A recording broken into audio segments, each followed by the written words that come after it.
வீட்டில் கூறுவது நல்லதல்ல அண்ணா. நான் உன்னை பார்ப்பதற்காக இன்று வந்தது போல் நாளையும் வருவேன் அண்ணா. நான் பக்கத்தில் வேலை செய்கிறேன் அண்ணா. என்ன வேலை செய்கிறாய் என்று கேட்டேன். அவள் சொன்னாள், செருப்பு தைத்து கொண்டு தான் என்னோட வாழ்க்கை நடத்துகிறேன் அண்ணா. ஆனால் 7 நாட்களாக எந்த செருப்பும் என்னோட கைக்கு வரவில்லை அண்ணா. 7 நாட்களாக எனக்கு உணவு கூட கிடைக்கவில்லை அண்ணா. இன்றோடு நான் மன்னிப்பு என்று நினைத்து விட்டு தான் அண்ணா இங்கே வந்த பாதையில் மாட்டு வண்டியில் ஏறிவிட்டு வந்தேன் அண்ணா.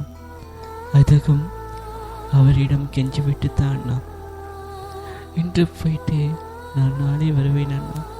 கட்டாயம் நீ வா அண்ணா அப்படின்னு சொல்லிட்டு நானும் இன்னும் ஏதாவது வாங்கி கொடுக்கலாம் என்று சென்று அம்மாவிடம் ஒரு 100 ரூபாய் தாரம் அம்மா, நான் அந்த எப்படியாவது தருகிறேன் என்று சொல்லிவிட்டு 100 ரூபாயை வாங்கி கொண்டு விட்டு கொடுக்கலாம் என்று பார்க்கும்போது அந்த இடத்தில் அவள் இல்லை. அன்று வருவாள் என்று எதிர்பார்த்து காத்து கொண்டிருந்தேன் அண்ணா. கடைசி மட்டும் வரவில்லை. நான் ஏன் வரவில்லை என்று யோசித்து கொண்டே அந்த இடத்தில் இருந்தேன் அண்ணா. மாலை ஒரு 4 மணி அளவில் அந்த ஊரவர்கள் ஓடி சென்று கொண்டிருக்கிறார்கள். நானும் என்னடா ஏதாவது நடந்து விட்டதா என்று ஓடி பார்த்து விட்டேன் அண்ணா. நான் கொடுத்த அந்த உணவை அறிந்து சாப்பிட்டு விட்டு அந்த கையை கூட கழுவுறதுக்கு முதல் அந்த பெண்ணை அந்த மாட்டில் வண்டியிலிருந்து தூக்கி எறிந்திருக்கிறாங்க அண்ணா. தூக்கி எறிந்த இடத்தில் அந்த வயலில் இருந்த கம்பு அவள் வயிற்றில் ஏறி இறந்து விட்டாள்.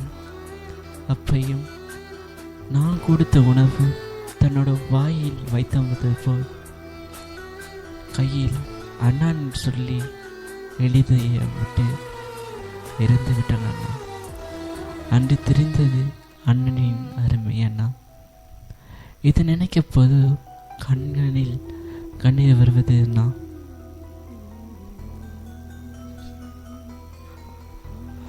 இதனை தொடர்ந்து மாலை ஒரு கவிதையை கூற முடியுமா?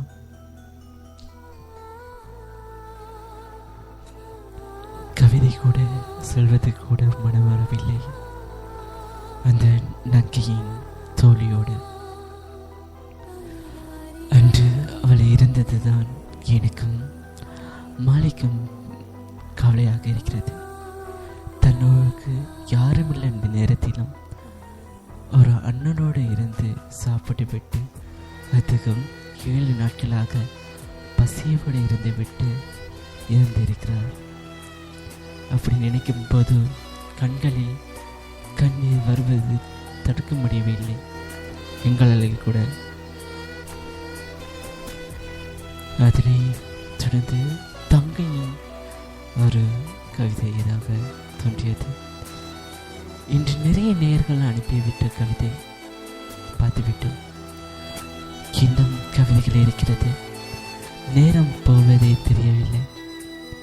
இருந்தும் நாளை 9:30 மணி முதல் 10:30 வரை உங்களோடு கனவே கலையாது என்ற நிகழ்ச்சியோடு மணி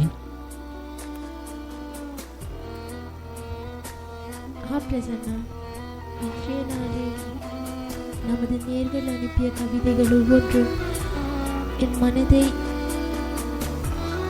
காயப்படுத்தியது. என்னால் உண்மையிலேயே எதுவுமே பேச முடியவில்லை. ஏனென்றால் அவ்வளவு வேதனைகளை கொட்டி நமக்காக நமது நேர்கள் எல்லோரும் தெரிந்து கொள்ள வேண்டும் என்றதுக்காக நமது சகோதரர்கள் அனுப்பிய கவிதைகள், அவர்களின் கவலைக்குரிய கதைகள் எல்லாம் நான் இப்போது பார்த்தோம். மாலி, இவ்வளோ கதைகள் பார்த்துவிட்டோம். ஆனால் கடைசியாக அந்த தங்கை இறந்தது மிகவும் மன வருத்தத்தை கொள்கிறது. ஆம் பிரசன்னா, உண்மையாகவே ரொம்பவும் ரொம்பவும் கவலை அளிக்கிறது. தொடர்ந்து ஒரு பாடலை தொடர்ந்து இந்த நிகழ்ச்சியை முடித்துக் கொள்வோம். பிரசன்னா. வணக்கம் நேயர்களே, என்று உங்கள் பிரசன்னா மற்றும் உங்களிடமிருந்து விடைபெறும் நான் மாலி.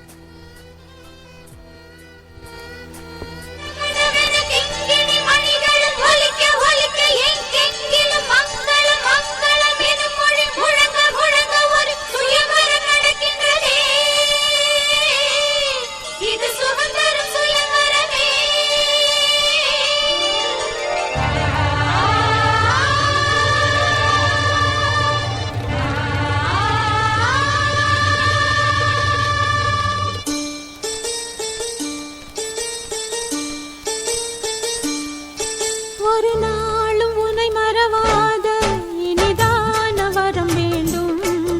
உறவாலும் உடல் உயிராலும் பிரியாத வரம் வேண்டும். ஒரு நாளும் உன்னை மறவாத இனிதான வரம் வேண்டும். உறவாலும் உடல் உயிராலும் பிரியாத வரம் வேண்டும். விழியோடு இமை போலே விலகாத நிலை வேண்டும். எனையாளும் எஜமானே, எனையாளும் எஜமானே, எனையாளும் எஜமானே, எனையாளும் எஜமானே.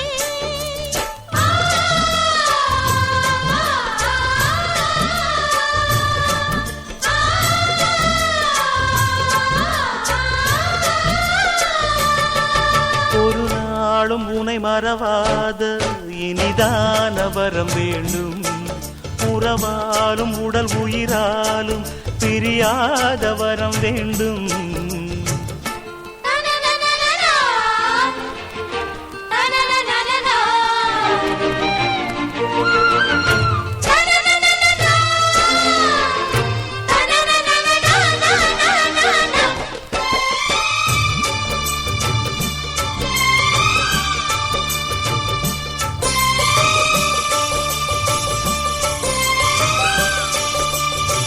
சுட்டு விரல் நீ காட்டு, சொன்னபடி ஆடுவேன். உன்னடிமை நான் என்று கையெழுத்து போடுவேன். உன்னுதிரம் போலே நான் பொன்னுடலில் ஓடுவேன்.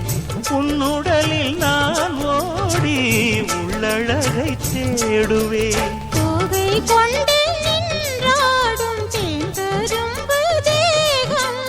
முந்தி வரும் தேன் வாங்கி பந்தி வைக்கும் நேரம். அம்புகள் பட்டு நரம்புகள் சுட்டு வம்புகள் என்ன வரம்புகள் விட்டு.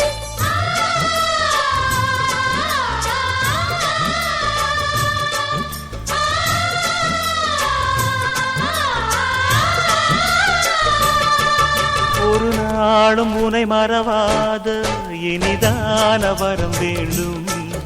உறவாலும் உடல் உயிராலும் பிரியாத வரம் வேண்டும். விழியோடு இமை போலே விலகாத நிலை வேண்டும். இணையான இளமானே, துணையான இளமானே, இணையான இளம்